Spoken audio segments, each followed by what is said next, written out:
Good morning, everyone. We will get started here momentarily.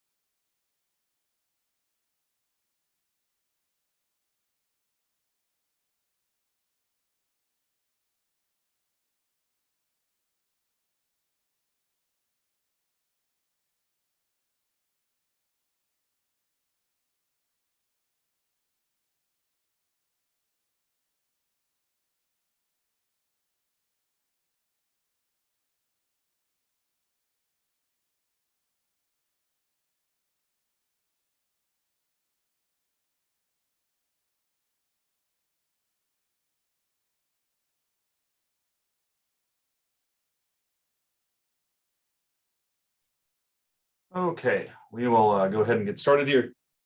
Just a little announcement at 2 o'clock today. The Meditation Club is going to be having its first meeting. And I've got a fair number of students who are out sick with COVID or students who can't make to campus. So I have sent out a Zoom link for those who are interested in attending that. There's no extra credit or anything for coming. It's just for folks who are interested in the practice of meditation. It's going to be our first meeting today. So, it'll probably be a little bit disorganized and there might be some degree of planning that will be happening at the meeting, but we're trying to get this club off the ground. We just got it started last semester and we're still kind of in the planning stages of trying to get this club going.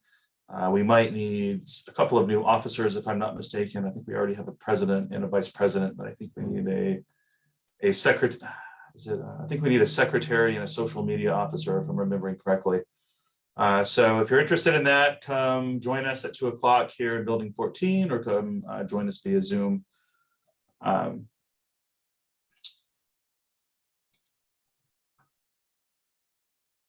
right. So last time we were in the middle of making our way through.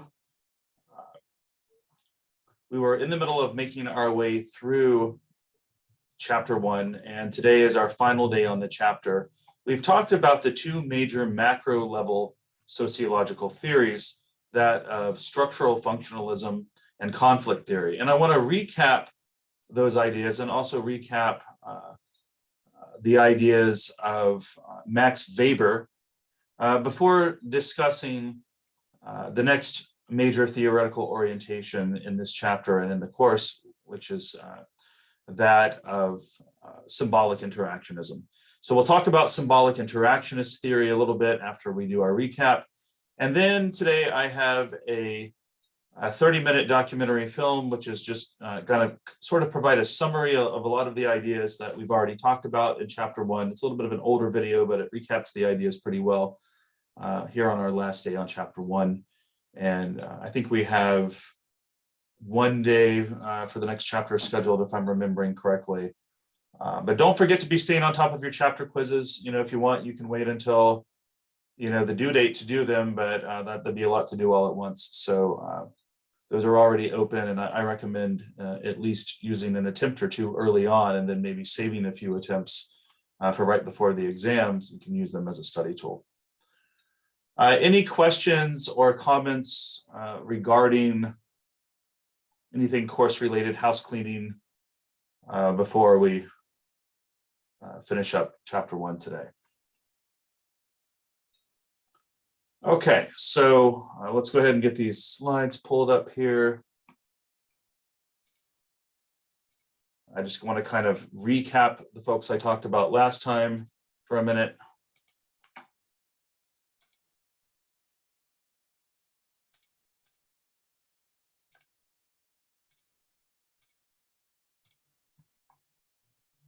Okay, so last time we spent some time talking about the work of Emil Durkheim, who was the founder of the structural functionalist school of sociology.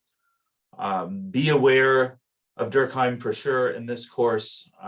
He and all of the people that we talk about, actually all of the ideas that we talk about in this chapter, will come up again and again throughout the course at later dates. So these are just our introductions to these ideas, and we'll certainly be diving deeper into these particular theories as we move through the course. But be aware for now that Emil Durkheim was the father of the not symbolic interactionist, the structural functionalist school of thought, which views society as sort of like an organism or a machine that is composed of different parts, and all the parts have to work together in order for society to continue to function, right?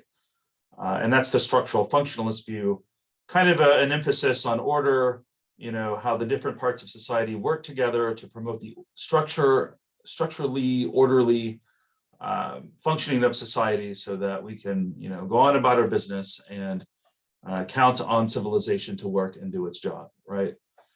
So that we can all live in an orderly, predictable society where we know we're not going to get stabbed to death in the parking lot walking out to our car or something like that, right? So we're not living like animals. The point of society is to protect us from the ravages of nature, to provide that walled garden, so to speak, that protects us from the natural world. That's what civilization and society are for, right?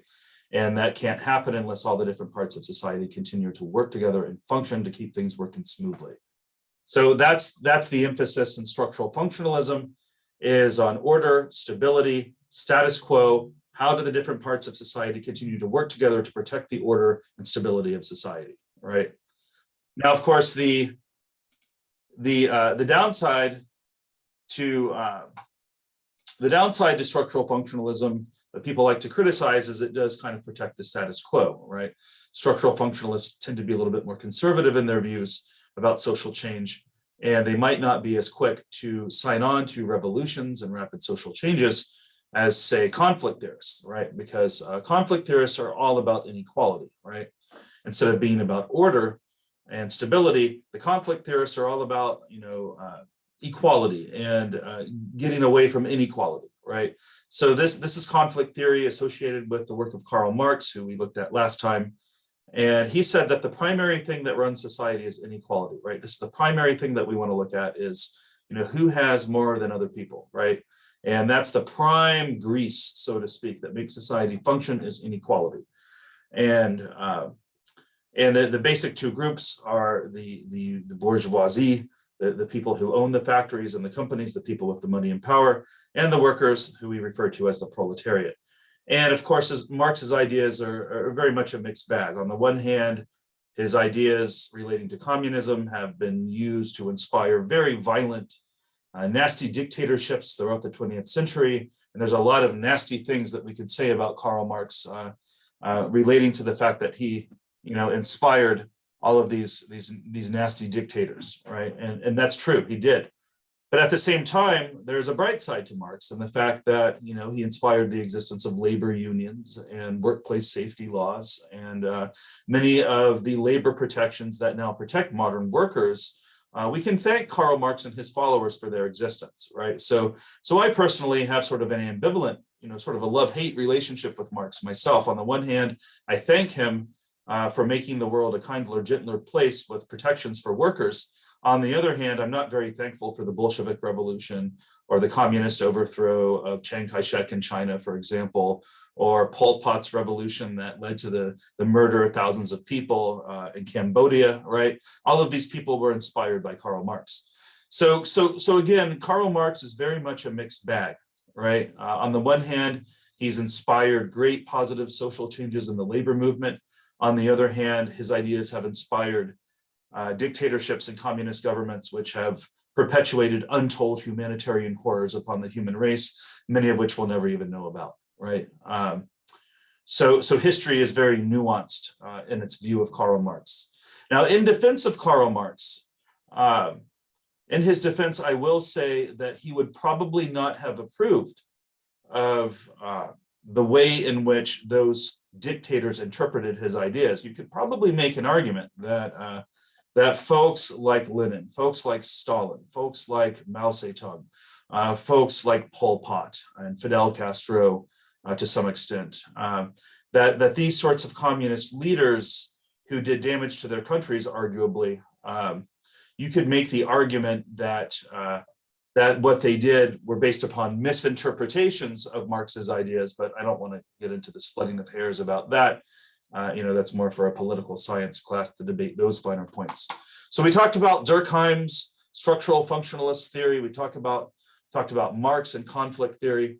And then we spent some time talking about the work of Max Weber, who I see as kind of a more sophisticated version of Marx, because Weber acknowledged most of the things that Marx had to say. For example, Weber acknowledged that economic relationships are incredibly important. He acknowledged that inequality is a problem that needs to be dealt with. And he was on board with many of Marx's ideas. However, Weber was also very critical of Marx in other ways, right? He, very much like myself, Weber was both influenced by Marx and he was also a critic of Marx, right? And I would say that that's true of myself as well. I've been influenced by Marxist thinking, but I'm also highly critical of Marxist thinking. And that was true of Weber. And I would say that Weber's biggest criticism of Marx was that not that Marx was wrong about inequality being important, but that Marx just kind of had an incomplete view of society, right? Marx said that inequality was the only thing that mattered between people, right? But I don't know about you, but when you're hanging out with your best friend or your boyfriend or your girlfriend or whoever, when you're hanging out with other people, are you constant, like, of course, sure, sometimes we think about this, right? I'm not saying we would never think about this. You probably sometimes think about it, but are you constantly thinking about how much money your friends make? Are you constantly thinking about the fact that maybe you make more than them or less than them, right? Is economics the only thing of importance in your interpersonal relationships with people you care about in your life? Of course not, right? Of course, money might be a part of those relationships. You may ask your friend who's wealthier than you if you can borrow some money from them from time to time, or you might ask a parent or a rich family member for a loan, right? If you have that privilege of being able to do that. So of course, economics come into our interpersonal relationships, but it's not the whole thing, right? I mean, when we're in our interpersonal relationships, what are the sorts of things that we talk about? We talk about things like our favorite movies. We talk about things like our favorite music. We talk about things like our religious beliefs or lack thereof, right? We talk about the things that matter to us, our values, right? And a lot of those things have nothing to do with money, right? So, money's not the only thing that matters to people, right? Culture matters is what I'm saying here, is what Weber was saying. Culture really matters, right? So it's not only economics that matter, it's culture, right? It's what religion were you raised in? Weber was very interested in the impact of organized religion. And he was very interested in the cultural changes that came with the abandoning of religion, right? Which is a commonality, that it's a theme that you hear come up in all of the sociologists that we've discussed, right? This is a topic that they've all brought up. But Weber noticed, just like Durkheim did, and kind of like Marx did to some extent, although Marx's interpretation was a little different,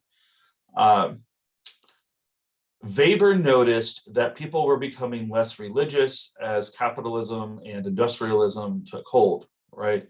People were becoming more economically minded. People were becoming more scientifically minded. People were turning towards the scientific method and rationality and logic to run their lives instead of religion or superstition or, the more traditional mystical ways of approaching life through mythology, right? People were turning towards a more rational worldview that was run by the scientific method and run by capitalism. And people were abandoning religion, right? Which Weber saw as ironic, because Weber saw Protestant Christianity as being the root of capitalism. He actually had this theory that capitalism came out of Protestant Christianity, because in Protestant Christianity, you have this thing called the Protestant work ethic, right? So Weber had this theory that capitalism actually came into existence because of the Protestant churches, that the Protestant churches actually kind of invented capitalism out of this ideology of the value of hard work, right? So Weber was interested in a lot of topics. He was interested not only in economics, but he was interested in the role of culture in our lives. And he was also interested in the role of social status, right? Have you ever noticed that people have different levels of what we would call social status or prestige, right? And sometimes it's not always connected to how much money you make, right? There are some folks who make a lot of money who don't have an extreme degree of social status, right? There are some jobs you can make a lot of money doing that people look down on, right? You know, not to be crass, but the immediate job that comes to mind would maybe be like an exotic dancer, right? You know, if you know what you're doing and you're good at it, right? I've had a few female students over the years who have had the job who've told me about it. Not that I've ever, seen them in action, but I've had a few female students over the years who have reported to me that that's what they did for a living, and they, when they told me this, were making more money than I made at that time, right? As a professor, right? So, that's not particularly a high status job, but you can make a lot of money doing it, right? So the point is, though, that that although usually high-paying jobs come with high status, they don't always go hand in hand. You can have jobs that are high-paying that are lower in status, right? Like being an exotic dancer, or something along those lines, or maybe maybe you're a drug dealer, right? Maybe you sell illegal drugs and you make a shitload of money, right? But generally speaking, drug dealers are kind of socially looked down upon, right? So, there's not necessarily a straight connection between how much money you make and how much respect you get, right? Although usually they go hand in hand.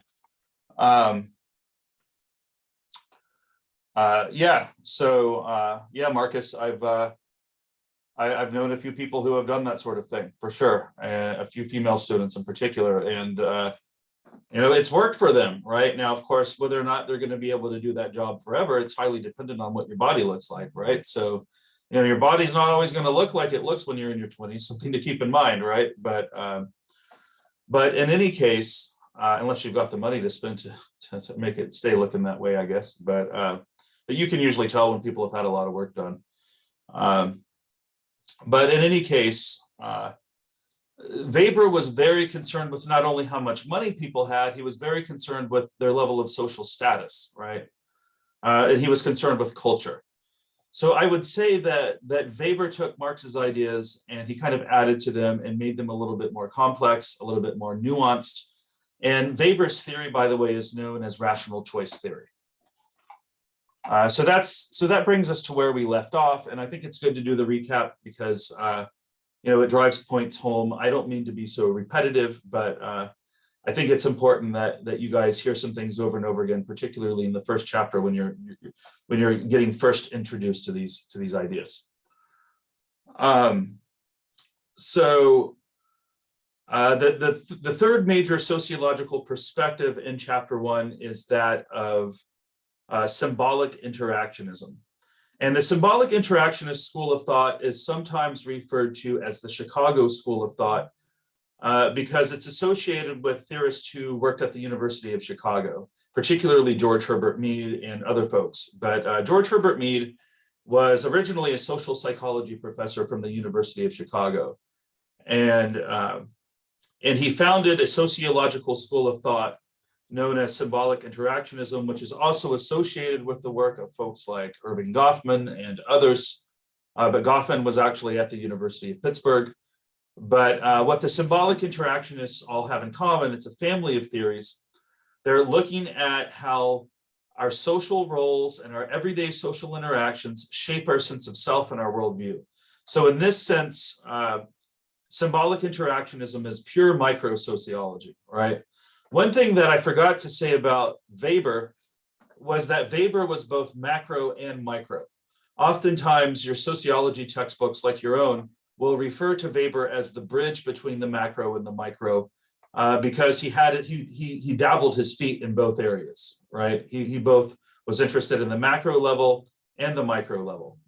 But symbolic interactionist sociology is purely micro-sociology, in the sense that symbolic interactionists are concerned about how everyday social interactions shape our sense of self, our sense of personal identity, and our sense of meaning in life, and how our everyday interactions and the symbol systems that we use, such as language, shape that process, hence symbolic interactionism.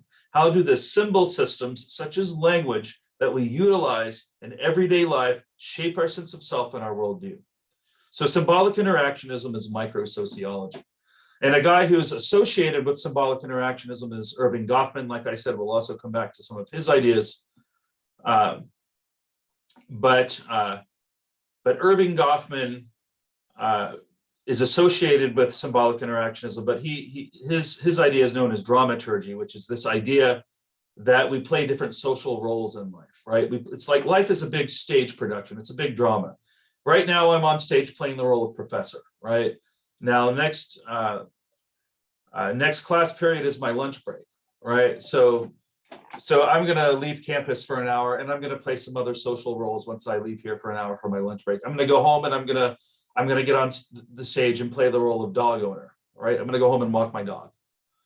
And then after I play that role, I'm probably going to stop by Subway or, maybe you'll even splurge and go to Firehouse or maybe, Quiznos or something, right? But, or Jimmy John's.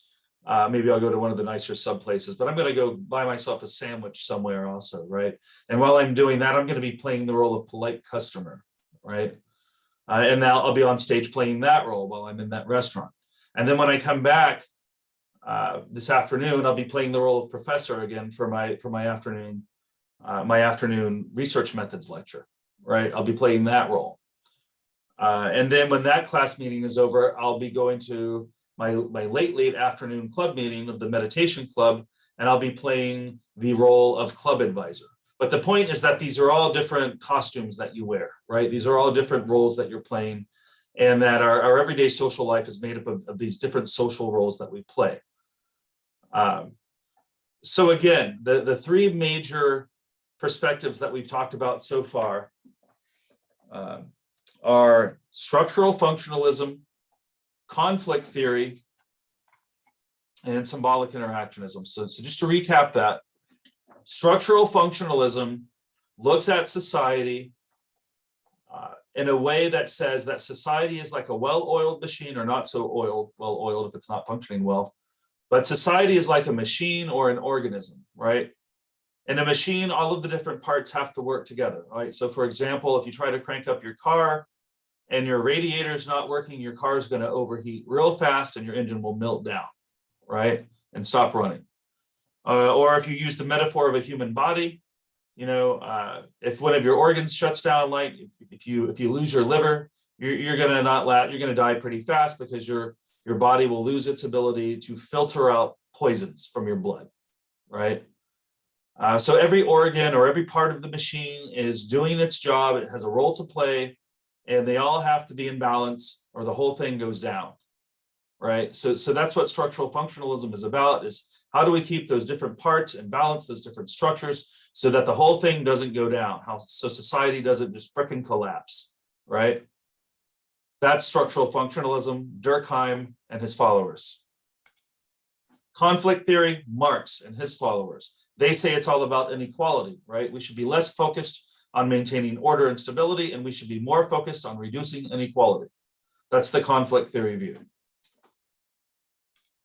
Symbolic interactionism says that, and this is our major micro theory in this course that we'll keep coming back to, says that the self is a social construction, which is constructed in our everyday social interactions through our systems of symbols like language, and the everyday social interactions that shape those processes, that shape our sense of self and the social roles that we play. So at this point, I want to play a 30-minute long film which summarizes these three perspectives and applies them to different topics, right? And this video is a little bit older. So it came out, I think, in 2001 or 2002. So some of the news references are a little bit dated, and the video quality and the audio quality might be a little bit dated. I'm playing it from a DVD, by the way, and I think the disc might be a little scratched. So if the video plays a little choppy, I think it's because of that. But in this video, we will see these three major perspectives applied to different topics. And then when the video is over, I'm going to have just a few minutes left, hopefully, to just give a shout out to feminist theory, critical race theory, queer theory, and postmodernist theory. So that's the plan for the rest of the class period. Let's go ahead and take a look at the video. If you have questions, comments, I encourage those. Of course, always stay respectful when there's any sort of disagreement. But I encourage questions, comments in the chat box as we're watching this film for the next 28 minutes. And then, like I said, I have a few more ideas that I want to discuss before we call it a day.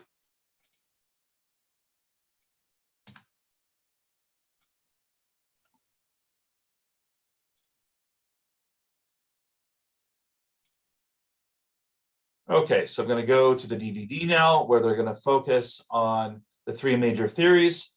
By the way, in this video, the narrator refers to structural functionalism as functionalism. He's using shorthand. He refers to conflict theory as just conflict. And he refers to symbolic interactionism as just interactionism. So just be aware that when the narrator uses these terms, it's just shorthand for the same terms that I've been using.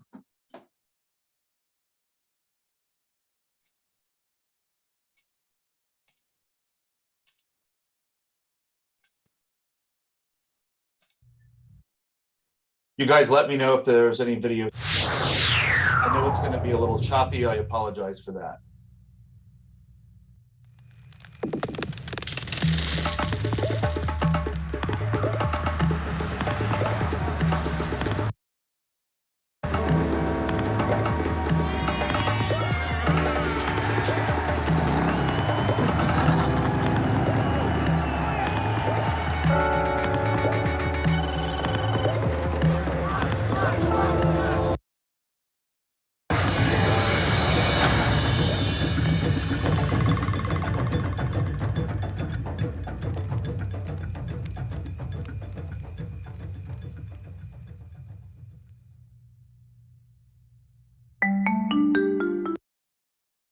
Exploring the many groups that make up society is like piecing together a puzzle.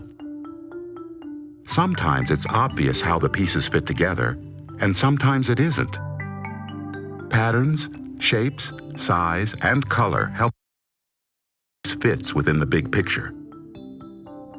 Sociologists use different theories and ideas to look for patterns of group behavior within the big picture of society. These ideas and theories are called sociological perspectives. Together, these perspectives give us a multidimensional view of society.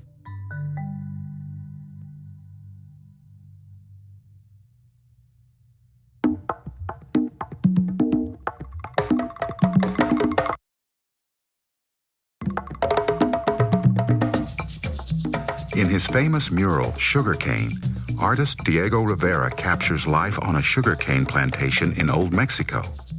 Armed guards and overseers on horseback watch peasant workers chop bundles of sugarcane. Female peasants and children harvest palm nuts, while the plantation owner lazily swings in a porch hammock. To the sociologist, various parts of the painting serve as pieces of a puzzle that of the sugarcane plantation. By using the sociological perspectives, conflict, functionalism, and interactionism, sociologists can explore patterns of social behavior depicted in the painting. In combination, the perspectives can give a more complete picture of the multidimensional society portrayed in Rivera's painting. No social situation is pure conflict situation or pure functional situation or pure. Society is multidimensional. You as an analyst are part of that multidimensional world. Each perspective focuses on specific questions and observations. Functionalism, society is structured, what jobs are being performed, and how those jobs function together. From the functionalist perspective, it makes sense that some of the people are workers and some are in charge. Using functionalism, a sociologist, how do the different roles contribute to the successful operation of this sugarcane plantation? The conflict perspective studies how power affects the distribution of resources. and how conflict. It would look at the obvious inequity displayed by the people in the painting. Using the conflict perspective, a sociologist might ask, what do the armed guards reveal about power and control within the plantation? Interactionism would examine how the people on the plantation relate to one another and how this interaction defines expectations of behavior. Using the interactionist perspective, a sociologist, what behavior does the young girl believe is expected from her? What about the guard? What about the owner? Used in combination, the sociological perspectives can help us better understand Diego's depiction of life on a sugarcane plantation. The same holds true when exploring current events or issues.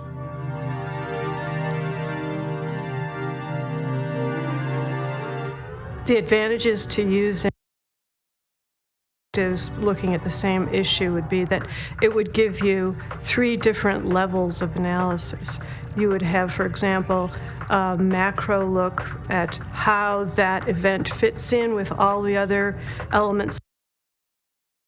Perspective, you'd have some sense of the competition between groups and how various social groups were divided along the lines of an issue.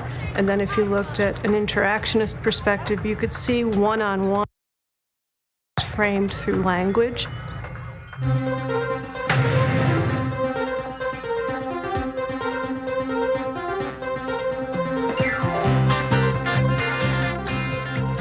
Each sociological perspective asks questions and examines a different level of social interaction.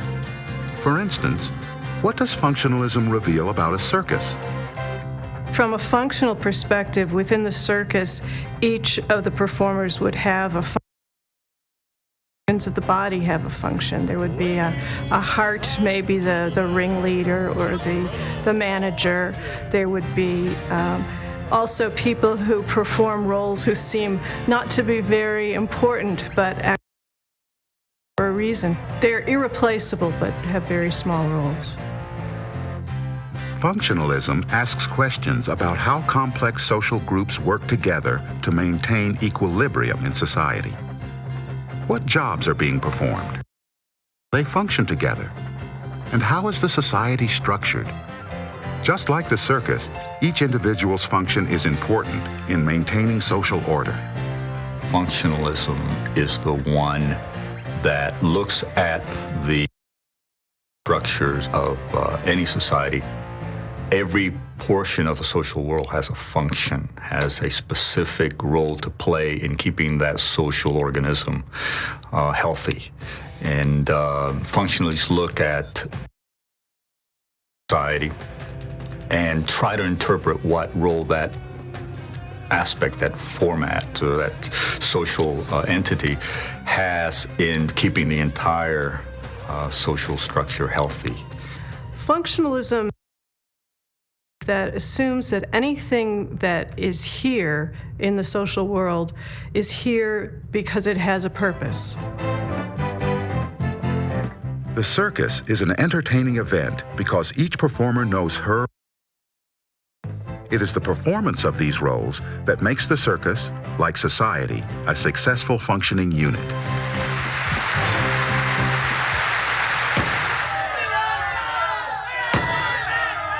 In May, striking factory workers in Chicago's Haymarket Square were attacked by a police force. By the end of the skirmish, several factory workers and policemen were dead and dozens were injured. What does the conflict perspective of the Square Massacre? A conflict theorist would look at that event, or any event like that, where you have, specifically in this case, workers in conflict with power structures, being a situation where there's some resources that some group has and the other one wants. And the Haymarket specifically being over labor rights and labor issues. So you had power in the hands of certain people, and then you had a resulting desire for more power by folks that were disenfranchised. The conflict perspective would show us how the Haymarket massacre really galvanized the labor movement. The laborers versus the factory owners competing for a say in what the value of work was. The conflict perspective examines how social change is a strengthening factor in society. Using the conflict perspective, a sociologist would ask questions that relate to power and control. Conflict perspective in sociology looks at conflict, either individuals or social structures, as normal and natural in the system. That is, the system in many ways is a struggle. Struggles for power, resources, respect, anything that is conflict can be seen within society as normal and natural in order for societies to function. Conflict perspective in sociology assumes that there's a very limited amount of scarcity. In our society, that's generally money and power, and groups divide and compete according to the share of resources that they think they want. So very often you have violent conflicts resulting in society setting up mechanisms to resolve conflict in the future. In this city of angels, we can summon the better angels of our nature. Do not rest where we are or retreat. Do all we can become. Thank you. God bless you. God bless America. When campaigning, politicians seek to gain our support by voicing patriotic speeches. These shape our perceptions of the candidates and what they say. A sociologist using the interactionist perspective would ask questions about how our social interactions shape our perceptions and why the use of symbols in a campaign is so important. It's a perspective that emphasizes how individuals create a shared world of meaning. Interactionism examines the process through which we come to understand a more or less common meaning of these events. Be there, and tonight we will celebrate a new future for the greatest country in the history of the human race. Thank you. How would the interactionist perspective help us understand how we form our perceptions of candidates in an Only Tuesday is going to be more super than this Tuesday will be Tuesday, November 5. That's going to be it. Interactionism would help us understand politicians by showing us how they pitch their audience. The campaign rhetoric and politically correct verbiage is dependent upon the audience and the voters that he or she is trying to reach.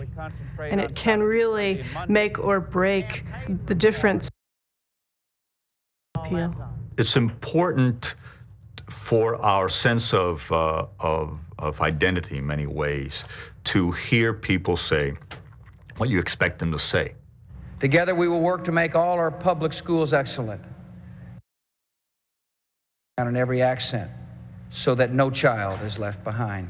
Especially those who need lifting up so they won't be left behind. The real issue. When you look at politicians and they give us the same speech over and over again, doesn't matter what campaign, what you're running for, you often hear the same spiel from politicians.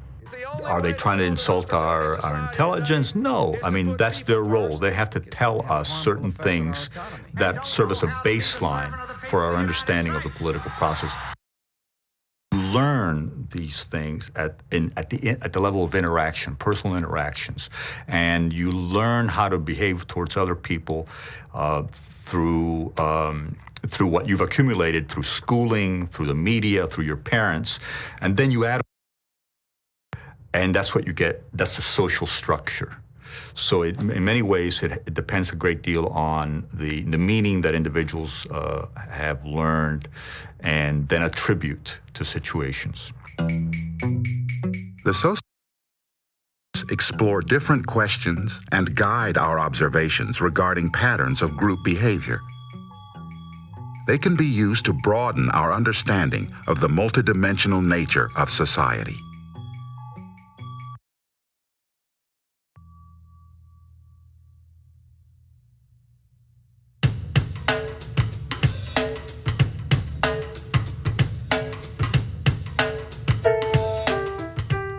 Functionalism, conflict are the primary sociological perspectives, but there are others. One that has gained prominence in recent years is the feminist perspective, in which the central question is, how does gender shape people's social experience? Call themselves feminist sociologists, typically argue that the sociological study of society has historically been the sociological study of men in society. And so what feminist sociologists try to do is by gender as a central organizing principle of social life.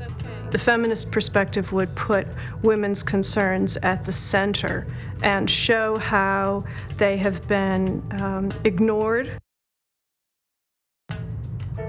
Marx, for example, who focused on the kinds of work that go on in the formal labor force, in factories and mills and such, but he really ignored the kind of work that goes on. He ignored the fact that the workers return home in the evening and have their clothing washed, have their meals cooked for them, their children are looked after. And that's the kind of thing that the feminist perspective brings to light.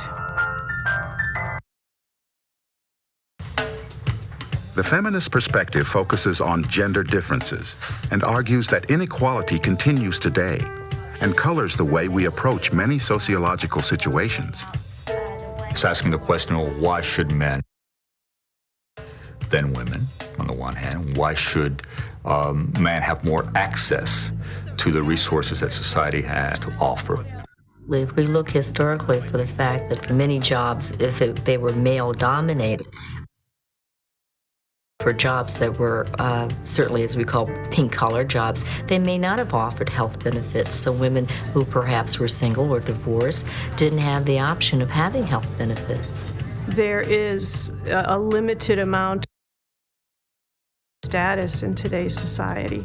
And so men and women of different class groups compete for different amounts of power and status. You have certain benchmarks that the feminist analysis judge equitable distribution of resources, such as salaries, where you consistently see that women lag behind. Doing for equal work for equal pay is just a goal to achieve. That is, women lag behind in salaries of equal occupations. All right, I'll get that on out for you. Often, the feminist perspective includes other important factors, such as race, class, and ethnicity, and sheds light on how these factors are. One of the main issues would certainly be looking at black women in particularly, because we're not only looking at them from the feminist perspective, but we're also looking at race and class, as well as oppression and inequality throughout their lives, whether we look at black interplay with different social structures, family, religion, politics, all of that.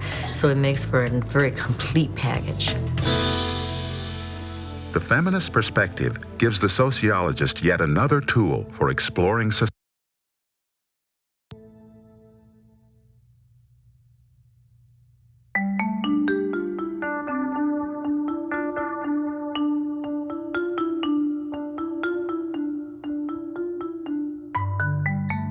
In 1990, a dark-eyed 6-year-old boy captured hearts and headlines all over the world. The story of Elian Gonzalez was charged with drama involving a fatal sea voyage, a rescued child, disputes, political protests, and international tensions. To gain a rational understanding of this highly emotional story, we can explore the events using the major sociological perspectives.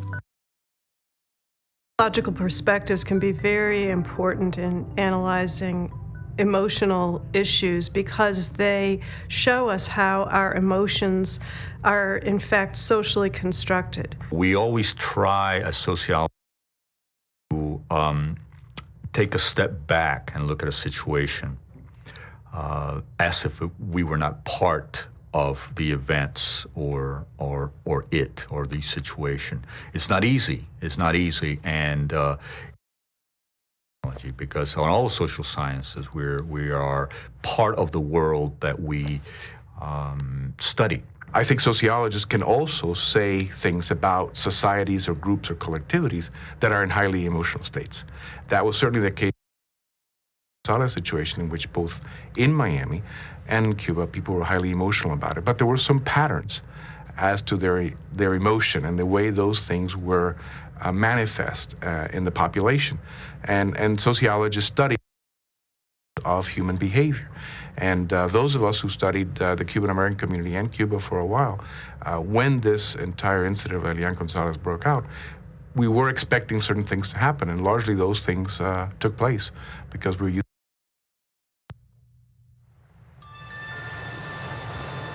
Many in Miami's Cuban community immigrated to America the same way Elian did, via a treacherous ocean journey aboard rickety, unseaworthy boats.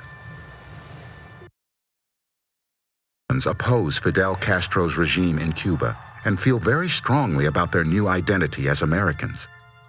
New immigrants who reach the United States are welcomed as the community celebrates another successful escape from Cuba. On Thanksgiving Day, 1999, one such immigrant was discovered floating on an inner tube off the coast of Florida. It was a young boy, just 5 years old, exhausted, dehydrated, and parent. His name was Elian Gonzalez.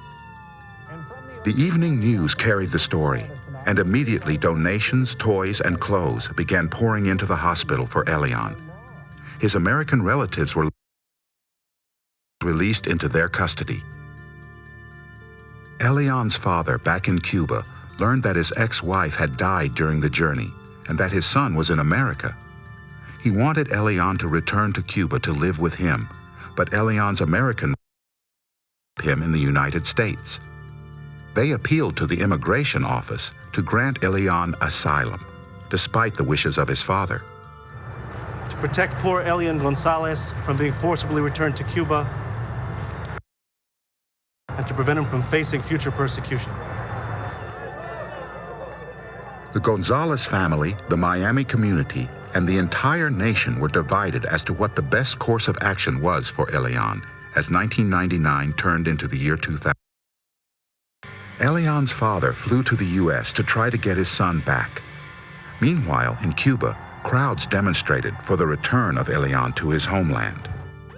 On April 22, 2000, federal agents acting on orders from Attorney General forcibly took Elian into custody and reunited him with his father. The seizure of Elian made for some dramatic and disturbing photos. The bond between a father and son, Juan Miguel Gonzalez, to be with his son, and that will happen now. The government's action sparked heated protest by the Cuban community in Florida. After Elian's American relatives the option they had, Elian boarded a plane with his father for their return to Cuba. His departure from America was met with resignation on the part of the Cuban community in Miami. When his plane landed in Cuba, and celebrations. He had become as much of a celebrity in Cuba as he was in the United States.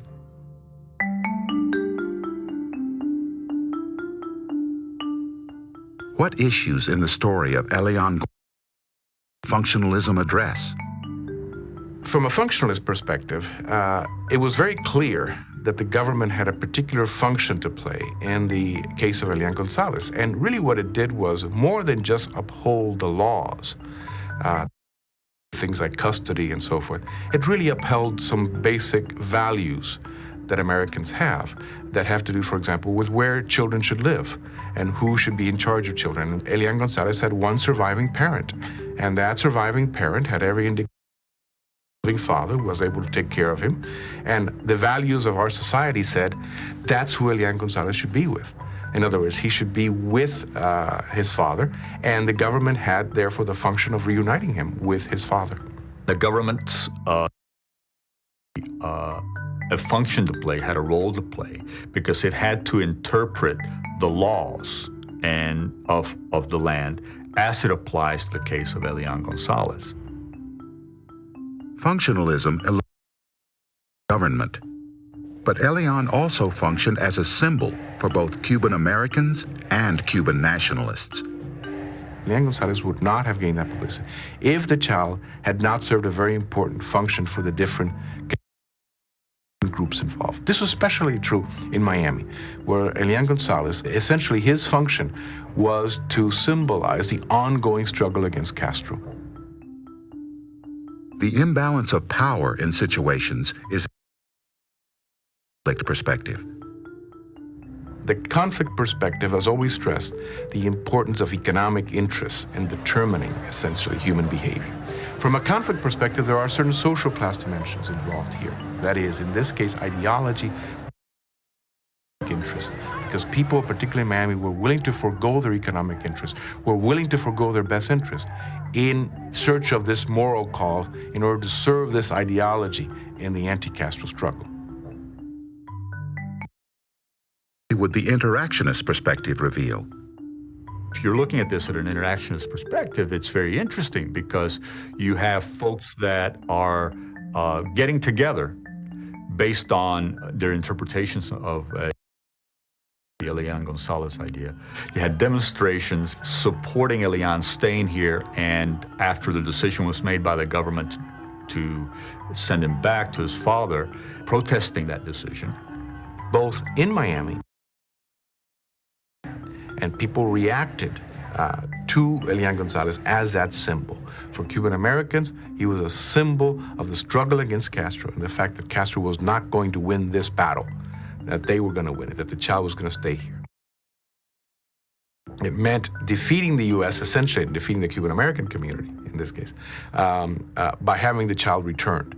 He was a symbol all along, and people interacted around the issue of Elian Gonzalez on the basis that he was all along a symbol.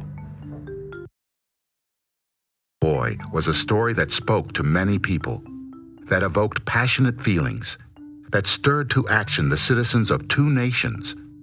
To understand the effects of Elian's story, to understand how it continues in society, we can use the sociological perspectives.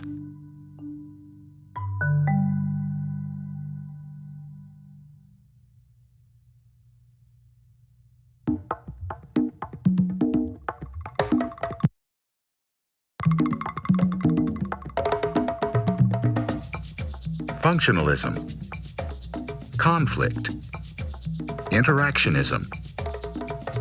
Each sociological perspective provides a different view of the nature of society. Functionalism examines how the various parts of society work together. Individuals are characterized by the major roles they play: government worker, mother, educator. The conflict inequality inherent in most situations, economic inequality as well as differences in values. Interactionism is concerned with individuals and small groups. What are their beliefs? What are their interpret various situations? These sociological perspectives can help us assemble the pieces of the complex puzzle we call society.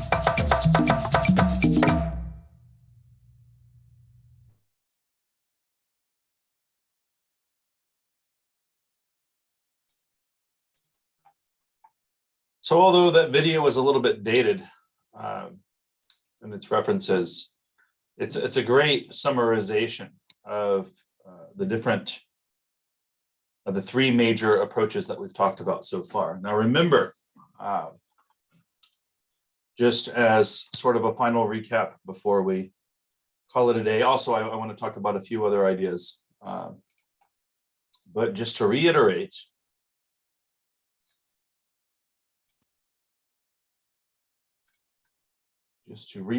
one more time, and these will come up again and again throughout this course. Structural functionalism posits that society is a stable, ordered system of interrelated parts or structures, and that each structure has a function that contributes to the continued stability or equilibrium of the whole. Conflict theory proposes that conflict and tension are basic facts of social life and suggests that people have disagreements over goals and values and are involved in struggles over both resources and power.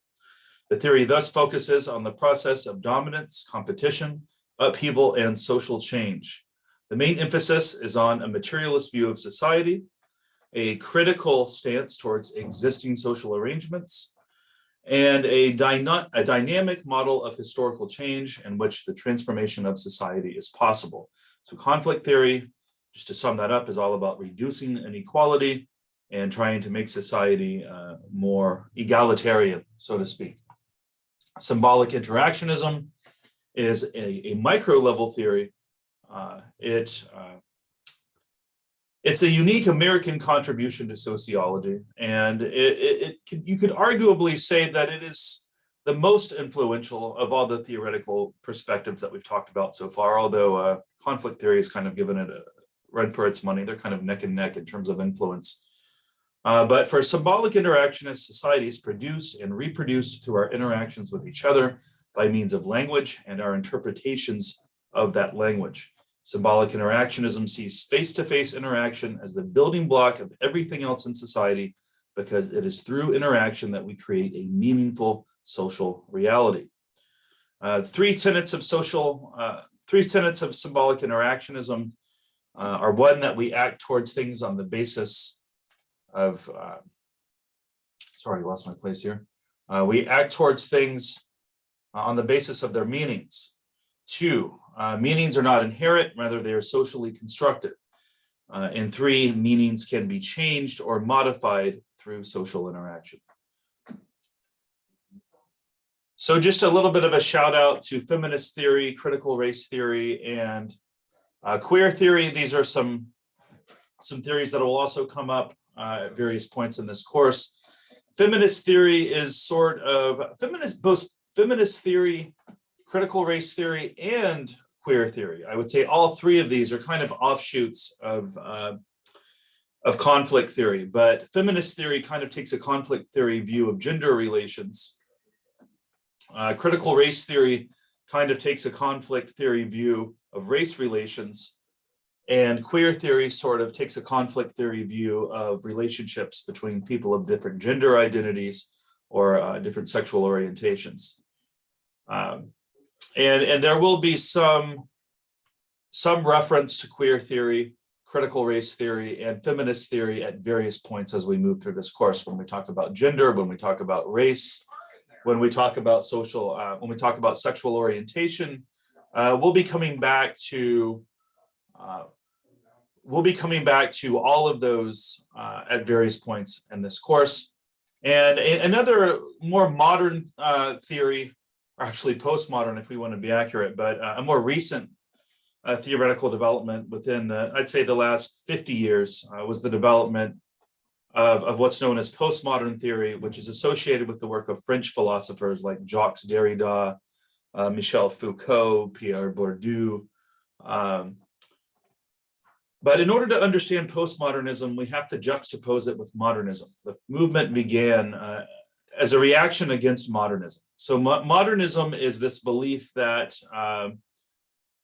that history is headed towards progress, right? This idea that we can use the scientific method, that we're headed towards progress, that there's a direction that history is going.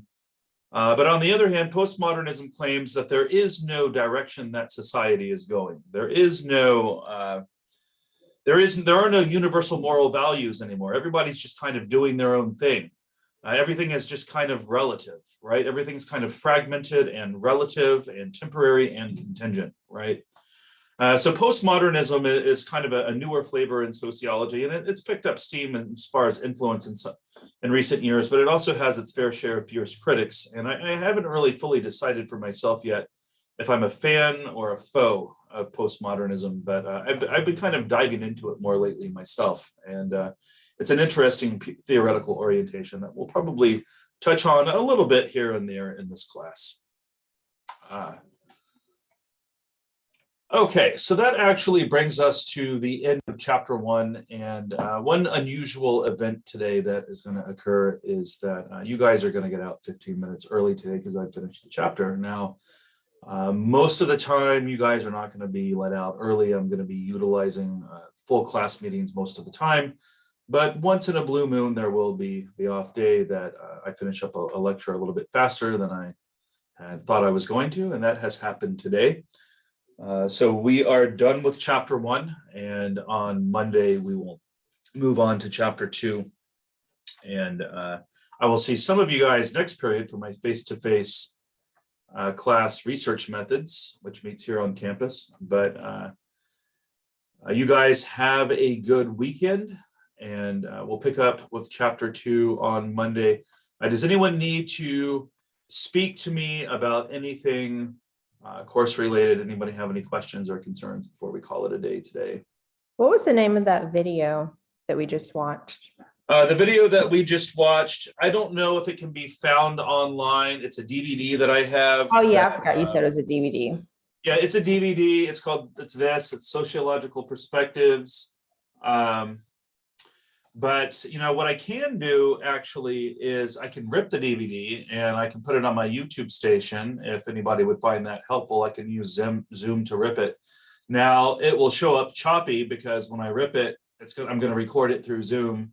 So it'll play just as choppy as it did for you guys because it'll be from the DVD. It'll be choppy when it's ripped because it's from a choppy DVD. It's a scratched disc, so it'll play on the, you know, it'll be choppy like that in the YouTube version as well. But I can do that. I can. It's probably copyrighted, and I'll leave it up as soon, you know, as long as YouTube lets me keep it up. Now sometimes YouTube will take it down and, you know, ding you for copyright infringement, but sometimes they'll let you keep it up, right? It's kind of a crapshoot. Sometimes when I rip things to YouTube and post them, YouTube will let me keep it published. It's like 50-50, and then half the time they'll take it down for a copyright violation. So I can post it, and it's up to YouTube to decide whether or not it stays up for copyright. But I can attempt to post it, and we'll see if YouTube will allow it. I can do that. Okay, sounds good. Thanks. Yep. Any other questions, comments? Okay, so that's it for today. And again, I'll see you guys on Monday. If you think of any questions, feel free to email me. I'm trying to get better about answering my emails more promptly. So live long and prosper. I will see you guys on Monday. Have a good weekend. Have a good weekend.